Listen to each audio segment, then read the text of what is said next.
After years of waiting, a sequel to Tron has finally come. It's Tron Legacy. The reaction to this film seemed to be very split, and it seemed to be with very specific people. Anyone that was waiting for years and years to see a sequel to Tron usually don't like it. But the typical moviegoer just looking to have a good time with some okay effects and action seemed to like it fine. And seeing how I never got that big into Tron to begin with, yeah, I guess I'm on that boat too.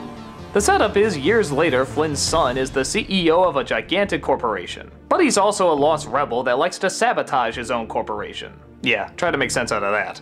He's upset because he could never find out what happened to his father, but suddenly, all his questions are answered when he himself is sucked into the video game world. He finds what he thinks is his father, but honestly it's just a lookalike called the CLU.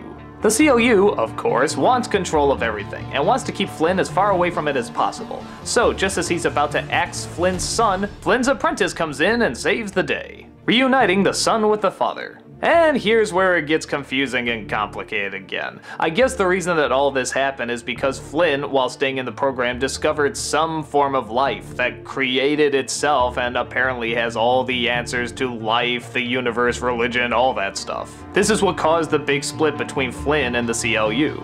And the race is on to who can have total control of everything to take over the world or something like that. Like I said, it gets weird and complicated. And let's face it, that's not the kind of movie this is. This movie is here to be a straightforward action adventure with cool effects and a unique design, and yeah, that's pretty much what we got. I give it credit for tapping on some of these ideas, but they don't really follow all the way through with it. Or if they do, it's in a story that's way too complicated to understand.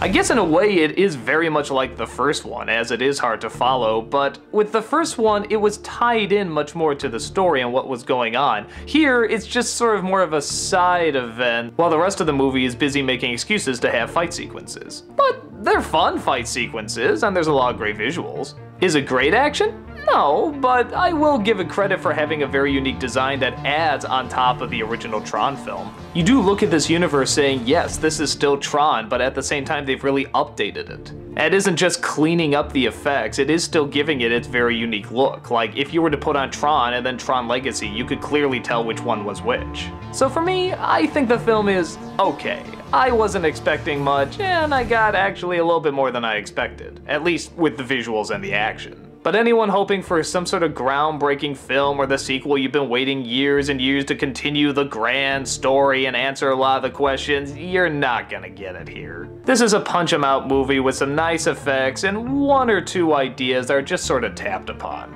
So hopefully you can figure out if that'll be to your liking and you can see for yourself.